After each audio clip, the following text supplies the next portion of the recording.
The rain was coming down hard that night, the kind of rain that blurred the road into a ribbon of darkness and made every mile feel heavier than the last. When Daniel Carter saw the shape on the shoulder of the highway and felt his heart drop into his stomach. His old van was already coughing with every press of the gas, his 3 children were asleep in the back after a long, exhausting day, and every sensible voice in his head told him to keep driving. But the shape didn't move, and something about the stillness of it felt wrong in a way he couldn't ignore. Daniel was a single father with triplets, barely holding his life together, yet in that moment, without fully understanding why, he pulled over into the rain and stepped out, not knowing that this single decision would change all of their lives forever. Before the story truly unfolds, take a moment and ask yourself this: do you believe in kindness, second chances, and the power of doing the right thing even when it costs you something? If you do, please like this video, share it with someone who needs hope, subscribe to the channel for more stories like this, and tell us in the comments where you're watching from. Your support helps keep stories like this alive. Daniel Carter had not planned to become a single dad. 5 years earlier, his life looked completely different. He had a steady job as a delivery supervisor, a modest home, and a wife named Emily whose laughter used to fill every quiet corner of their days. Then life struck with a cruelty he never saw coming. Emily died suddenly from complications after childbirth, leaving Daniel alone with 3 premature babies and a grief so heavy it felt like it was crushing his chest every time he tried to breathe. From that day on, survival became his only plan. He worked night shifts, took extra routes, learned how to warm bottles with one hand while rocking a baby with the other, and slowly watched his savings disappear under medical bills, childcare costs, and the endless, invisible expenses of raising 3 children at once. The triplets, Noah, Lucas, and Lily, were the only light he had left. They were 5 years old now, all different despite sharing the same birthday. Noah was quiet and thoughtful, always watching the world like he was trying to understand it. Lucas was restless and energetic, forever climbing, running, and asking questions Daniel didn't always have the energy to answer. Lily was soft-hearted and observant, the kind of child who noticed when her father looked tired and would gently place her small hand on his arm without saying a word. Daniel loved them fiercely, but love didn't pay rent, and love didn't fix a van that was one breakdown away from dying on the side of the road. That night, Daniel was coming back from a late delivery, the triplets strapped into their seats in the back, worn out from staying up past their bedtime because he couldn't afford a sitter. The rain made the road dangerous, and every mile felt like a risk. When he saw the woman lying near the roadside, soaked, motionless, barely visible under the flickering beam of his headlights, panic rushed through him.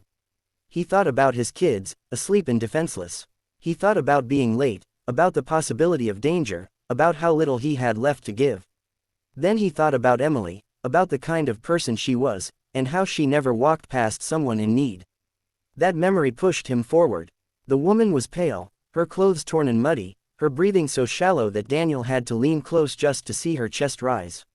He called emergency services with shaking hands, shielding her from the rain with his jacket while checking on his children every few seconds. Time stretched painfully while they waited.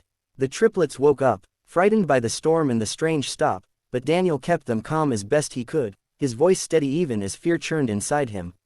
When the ambulance finally arrived and took the woman away, Daniel thought that would be the end of it.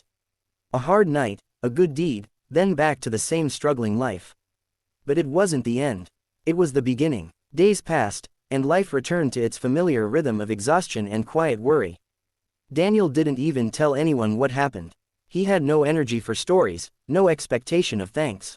Then, a week later, his phone rang while he was folding laundry late at night.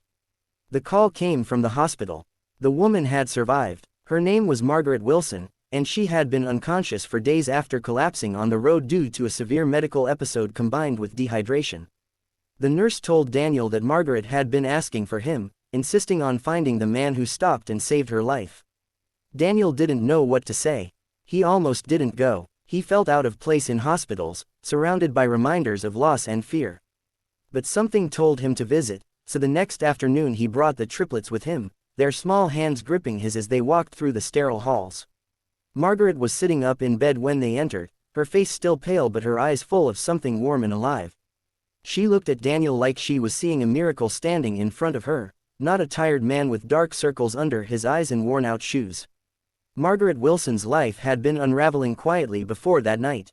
She was a retired schoolteacher who had lost her husband years earlier and recently discovered she had no close family left. The day Daniel found her, she had been driving herself to a distant clinic after receiving troubling medical news, determined to handle it alone as she always had. Her body simply gave out. Waking up in the hospital, knowing she would have died unseen on that road if Daniel hadn't stopped, changed something deep inside her. Gratitude became more than a feeling, it became a purpose. Over the following weeks, Margaret and Daniel stayed in touch. It started with simple check-ins, then small offers of help. She brought groceries one afternoon. She offered to watch the kids while Daniel ran errands. Slowly, without either of them fully realizing it, she became part of their lives. The triplets adored her. She read to them, helped them with letters and numbers, and filled the house with a calm, steady presence that Daniel hadn't realized he was missing so desperately. As Margaret grew stronger, she learned more about Daniel's struggles. She saw the way he skipped meals so the kids could eat better, the way he patched things together instead of replacing them, the way he carried his grief silently like a private burden. Margaret had resources Daniel didn't know about. She helped him apply for assistance programs, connected him with community groups, and encouraged him to take a job opportunity that offered better hours. She never made him feel like a charity case. She treated him like family. But Margaret's impact didn't stop there. She had spent her life saving carefully, never expecting much from the world. After nearly losing her life, her priorities shifted.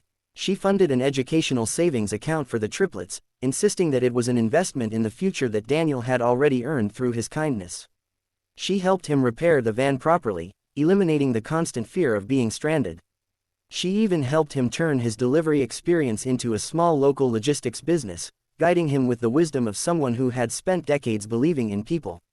Months turned into a year, and the Carter household transformed in ways Daniel never imagined. There was laughter again, real laughter, not just the forced kind he used to keep his kids smiling.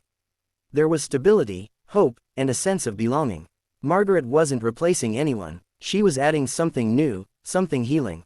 The triplets started calling her Grandma Margaret without anyone suggesting it, and when she heard it, she cried quietly in the kitchen, overwhelmed by a love she thought was gone from her life forever. Daniel often thought about that rainy night. How close he came to driving past.